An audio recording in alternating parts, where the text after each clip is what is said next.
9ஆம் வகுப்பு கணிதம் பாடம் 1 பயிற்சி 1.1ல் ஃபர்ஸ்ட் 3 கணக்கு தான் நம்ம வீடியோவில் பார்க்க போகிறோம். பின்வருவனவற்றில் எவை கணங்கள் ஆகும்? சரியா, ஃபர்ஸ்ட் கணனா என்னன்னு தெரிஞ்சுக்கணும். கணனா என்னன்னா நன்கு வரையறுக்கப்பட்ட பொருட்களோட தொகுப்பு தான் கணம்னு சொல்லுவோம். சரியா, நன்கு வரையறுக்கப்பட்ட பொருட்களோட தொகுப்பு தான் என்னது கணம். சரி, அதாவது நன்கு வரையறுக்கப்பட்ட அப்படின்னா என்னன்னா, இப்போ பாருங்க, இயலெண்களோட தொகுப்பு. இயலெண்களோட தொகுப்புங்கும் போது நம்மளுக்கு குறிப்பிட்ட ஒரு 1லேருந்து 100 வரை உள்ள இயலெண்களை நம்மளால எழுத முடியும். அப்படிதான் கணத்துக்குள்ள நம்ம எழுத முடியும். 1லேருந்து 100 வரை அந்த எண்களை எண்ணி எழுத முடியும். ஆங்கில எழுத்துக்களின் தொகுப்புங்கும் போது பாருங்க, மொத்தம் ஆங்கில எழுத்துக்கள் எத்தனை? 26. அதை நம்மள ஒரு கணத்துக்குள்ள எழுத முடியுமா? அப்போ இதெல்லாம் தான் என்னதுன்னா நன்கு வரையறுக்கப்பட்ட பொருட்களோட தொகுப்பு. இது வந்து நம்மளுக்கு வரைகிற தெளிவா இருக்கு. அப்போ நம்ம அதை ஒரு கணத்துக்குள்ள எழுத முடியும். இப்போ இந்த எக்ஸாம்பிளை பாருங்க, ஒரு வகுப்பில் உள்ள நல்ல மாணவர்களின் தொகுப்பு. நல்ல இந்த வார்த்தை வந்துச்சுனாலே நம்மளுக்கு என்னன்னா, ஒரு வகுப்புல வந்து நல்ல மாணவர்கள் நம்ம யாரையுமே சொல்ல மாட்டோம்.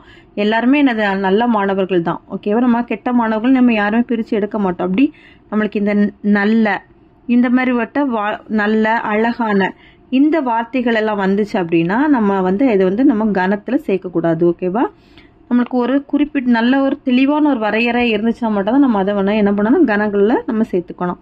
நம் நாட்டில் உள்ள மாநிலங்களின் தொகுப்பு. இது வந்து என்னன்னா அது ஒரு கணமா இருக்கும். ஒரு தோட்டத்தில் உள்ள அழகிய மலர்களோட தொகுப்பு. அழகிய இந்த வார்த்தை பார்த்துட்டாலே நம்மளுக்கு என்னன்னா இது கணம் கிடையாது. ஏன்னா நம்மளுக்கு பூக்களை பார்த்தோம்னா நம்ம எல்லாமே வந்து என்னது அழகா தான் இருக்கு. எந்த பூவையும் நம்ம வந்து அழகு இல்லைன்னு சொல்ல முடியாது. ஓகேவா, அப்படின்னா இது வந்து கணம் கிடையாது. இப்ப நம்ம பயிற்சியில பாருங்க, 1 முதல் 100 வரை உள்ள பகா எண்களோட தொகுப்பு. 1லேருந்து 100 வரை பகா எண்கள் நம்மளால பிரிச்சு எழுத முடியுமா? கட்டாயம் எழுத முடியும். சரியா, பகா எண்கள் எதெல்லாம் வரும்? 1 முதல் 100 வரைங்கும் போது 1 வந்து பகா எண் கிடையாது. 2, 3, 5, 7 இந்த மாதிரி நம்ம பகா எண்களை 100 வரை நம்ம பிரிச்சு எழுத முடியும். சரி, அப்ப இது என்னது கணம் அப்படின்னு நம்ம எழுதிக்கலாம். கணம் ஆகும். இந்தியாவில் உள்ள செல்வந்தர்களின் தொகுப்பு. இந்தியாவில் வந்து செல்வந்தர்கள் நம்மளுக்கு தெரியாது, யார் யார் இருப்பாங்கன்னு தெரியாது, நிறைய பேர் இருப்பாங்க. நம்ம வந்து செல்வந்தர்கள் இந்த மாதிரி வார்த்தைகள்லாம் இருந்துச்சுனாலே நம்மளுக்கு என்னது இது கணன்ட்டு நம்மளுக்கு தெளிவான வரையறை கிடையாது. அப்போனா இது கணம் அல்ல.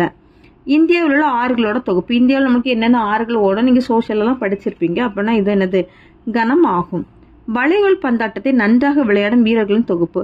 வளைகோல் பந்தாட்டத்தை நன்றாக ஆடும், எல்லாருமே நல்லா தான் ஆடுவாங்க, யாருமே நல்லா ஆடலைன்னு சொல்ல மாட்டோம். ஓகேவா, அப்போ இந்த நன்றாக வார்த்தைகள் பார்த்தோம்னா இது என்னது கணம் அல்ல.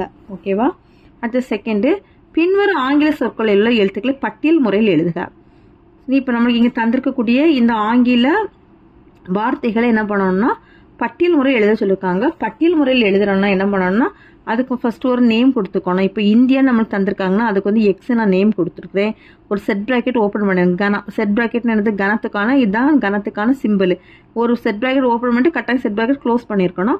ஓப்பன் பண்ணிட்டோம் அப்படின்னா இதுல இருக்கக்கூடிய லெட்டர்ஸை பாருங்க.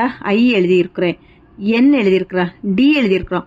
மறுபடியும் ஐ வந்துச்சுன்னா எழுதக்கூடாது. வந்த லெட்டர் நம்ம திரும்ப எழுதக்கூடாது. சரியா, IND அடுத்தது ஏ எழுதிக்கணும். வந்த லெட்டர்ஸ் நம்ம திரும்ப எழுதிக்க கூடாது. ஒரு லெட்டர் ஒரு முறை தான் எழுதியிருக்கணும். அடுத்தது பேரலோகிராம். பேரலோகிராமுக்கு நம்ம என்ன இதுல கொடுத்துருக்கோம்னா பீன் கொடுத்துருக்குறோம், பி எழுதியிருக்கிறோம், ஏ எழுதியிருக்கோம், அடுத்தது ஆர் எழுதியிருக்கோம். மறுபடியும் ஏ வந்ததுனால ஏ எழுத வேண்டாம். ஓகேவா, இங்க ஏ எழுதியாச்சு. அடுத்தது எல், அப்புறமா இ, அடுத்தது OGM தான் பேரலோகிராமுக்கான பட்டியல் முறை.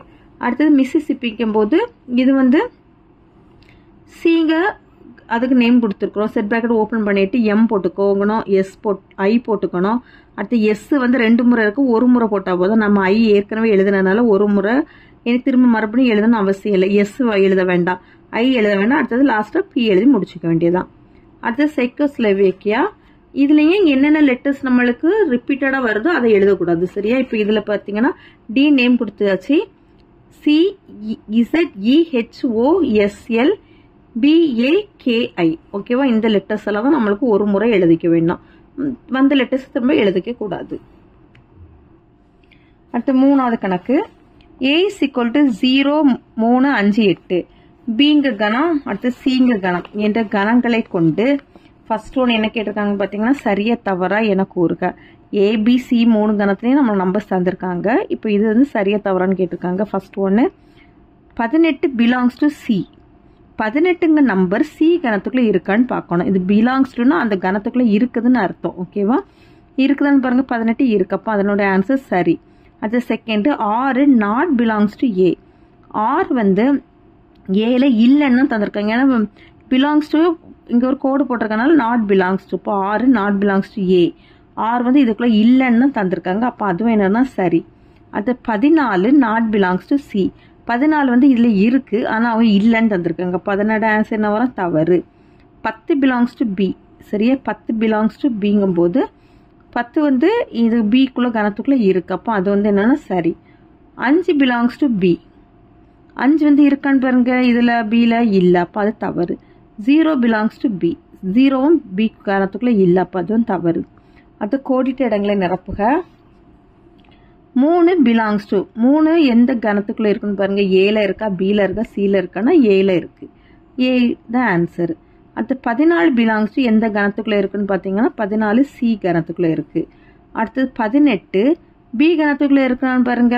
18 பி கணத்தில் இல்லை. ஓகேவா? 18 பி கணத்துக்குள்ளே இல்லை. அப்போ நாட் பிலாங்ஸ் டு.